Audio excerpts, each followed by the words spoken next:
একদিন যখন আমি স্নান করে বাথরুম থেকে বেরিয়ে এলাম তখন খেয়াল করলাম যে আমি আমার পোশাকগুলো বাথরুমে রেখে এসেছি। আমি দ্রুত ফিরে গেলাম পোশাকগুলো আনতে, কিন্তু তখন আমি দেখতে পেলাম যে আমার দেবররা আমার পোশাকগুলো হাতে ধরে তাকিয়ে আছে। আমি অবাক হয়ে দ্রুত তার হাত থেকে পোশাকগুলো নিয়ে নিলাম এবং লজ্জায় মুখ নিচু করে চলে এলাম। পরে যখন আমি রান্নাঘরে রান্না করছিলাম তখন আমার দেবর এসে পাশে দাঁড়িয়ে কিছু অদ্ভুত কথা বলল। সেই বলল, ভাবি, আপনার পোশাক থেকে খুব সুন্দর ঘ্রাণ বেরোচ্ছিল। এই ধরনের মন্তব্য শুনতে শুনতে আমি বিরক্ত হয়ে গিয়েছিলাম। একদিন আমার স্বামী ফোন করে জানালেন যে তিনি রাতে বাড়ি ফিরতে দেরি করবেন। আমি ভেবেছিলাম এটা আমার দেবরের সাথে কথা বলার সুযোগ হতে পারে। রাত গভীর হলে সবাই যখন ঘুমিয়ে পড়ল, আমি দেবরের ঘরের সামনে গিয়ে দাঁড়ালাম এবং দরজায় নক করলাম। সে দরজা খুলে আমাকে দেখে অবাক হয়ে জিজ্ঞাসা করলো, ভাবি, আপনি এখানে? আমি বললাম, তোমার ভাই আজ রাতে দেরি করে আসবে, আমি তোমার সাথে কিছু জরুরি কথা বলতে চাই। তারপর আমি আমার ঘরে ফিরে এলাম এবং দরজা খোলা রেখে শুয়ে পড়লাম যাতে কেউ সন্দেহ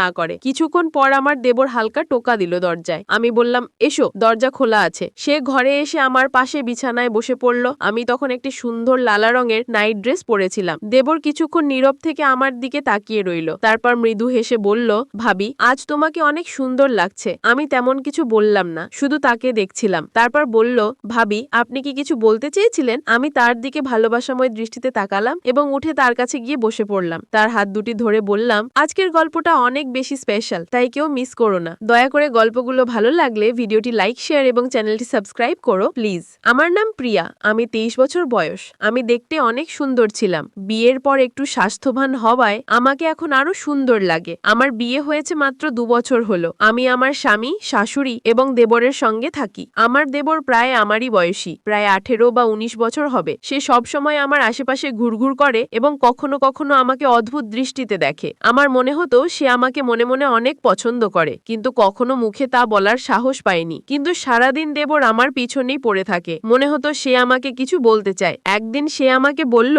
ভাবি, আমি কিছু বলতে চাই। সে ঘরের চারপাশ ভালো করে দেখছিল, যেন কিছু খুঁজছে।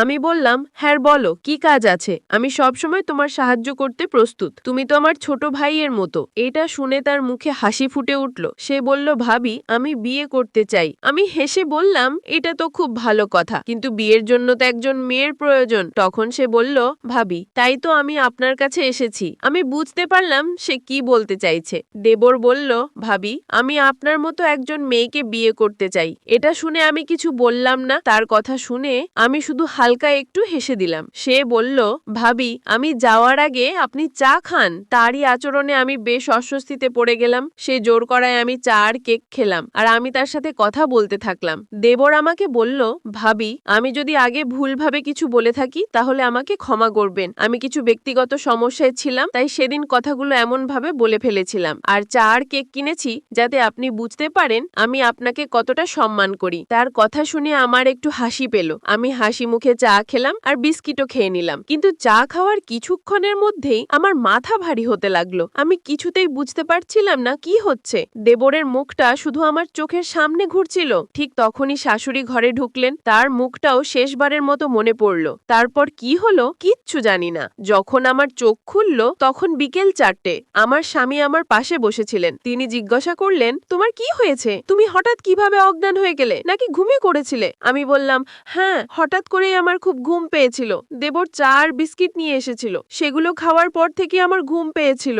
জানি না তখন আমার কি হয়েছিল। দেবর চায়ে কিছু মিশিয়েছিল। আমার কথা শুনে স্বামী চিন্তায় পড়লেন। বললেন, দেবর সত্যিই তোমার জন্য চা নিয়ে এসেছিল? ও তো আমার ভাই, তোমার জন্য এমন কিছু করবে কেন? তাছাড়া মাও তো কখন ঘরেই ছিলেন। হতে পারে তুমি স্বাভাবিকভাবেই ঘুমিয়ে পড়েছিলে। তোমার এত চিন্তা করার দরকার নেই। স্বামীর কথা শুনে আমি চুপ হয়ে গেলাম। কিন্তু সত্যি বলতে আমার ভেতরে একটা অদ্ভুত অস্বস্তি হচ্ছিল। আমার খুব ভয় হচ্ছিল, কারণ জানি না ঘুমানোর পরে আমার সাথে কি কিছু খারাপ হয়েছে। কারণ দেবর তো সবসময় আমার পিছনে ঘুরঘুর করত। আমার শাশুড়ির উপস্থিতিতে আমার মনে আর কোনো সন্দেহের সুযোগ ছিল না। আমি যখনই তার সাথে কথা বললাম তখনই তিনি কিছু অস্বাভাবিক কিছু বললেন না। তিনি একজন ভালো মানুষ, কারোর ক্ষতি বা খারাপ কিছু ভাবতেন না। আমি অনেকবার জিজ্ঞাসা করেছিলাম, আপনি তো তখন আমার সাথেই ছিলেন, কিছু অদ্ভুত দেখেছেন? তিনি উত্তর দিলেন, বৌমা, তুমি হঠাৎ অসুস্থ হয়ে পড়েছিলে। তোমার দেবর বলছিল হয়তো তোমার দুর্বলতা হয়েছে, তাই বিশ্রাম নেওয়ার দরকার। আমি তখনও পুরোপুরি নিশ্চিত হতে পারছিলাম না ঠিক কি হয়েছিল। কিছুদিন এইভাবেই কেটে গেল। একদিন রাতে আমি আর আমার স্বামী পরিবারের নানা বিষয় নিয়ে কথা বলছিলাম, হঠাৎ আমার চোখ জানলার দিকে চলে গেল আর দেখলাম যেন কেউ জানলার পাশ থেকে দ্রুত সরে গেল। তারপর আমি দরজা খুলে বাইরে গেলাম, কিন্তু কাউকে দেখতে পেলাম না। আমি চেষ্টা করতে করতে হারিয়েই গেছিলাম, যতক্ষণ না আমি বিছানায় এসে পড়লাম। সকালে ঘুম ভাঙলো, স্বামী জিজ্ঞাসা করলেন, তুমি বাড়িতে কেউ দেখেছিলে? আমি বললাম, হ্যাঁ, আমার চোখের ভুল হতে পারে। আমি কিছুটা বিস্মিত হয়ে তার হাত থেকে কাপড়গুলো নিয়ে নিলাম এবং লজ্জায় মাথা নিচু করে সরে এলাম। পরে যখন আমি রান্নাঘরে ব্যস্ত ছিলাম, তখন আমার দেবর এসে পাশে দাঁড়িয়ে হঠাৎ অদ্ভুত কিছু বলল। সে বলল, তোমার পোশাক থেকে দারুণ একটা মিষ্টি গন্ধ পাচ্ছিলাম। আমি তাকে কিছু বললাম না, আমি তাকে সেখান থেকে চলে যেতে বললাম। আমার কথা শুনে সে চলে গেল। পরের দিনই দেবর এসে আমাকে বলল, ভাবি, মনে আছে আমি আপনাকে বলেছিলাম যে আমার একটা কাজ আছে?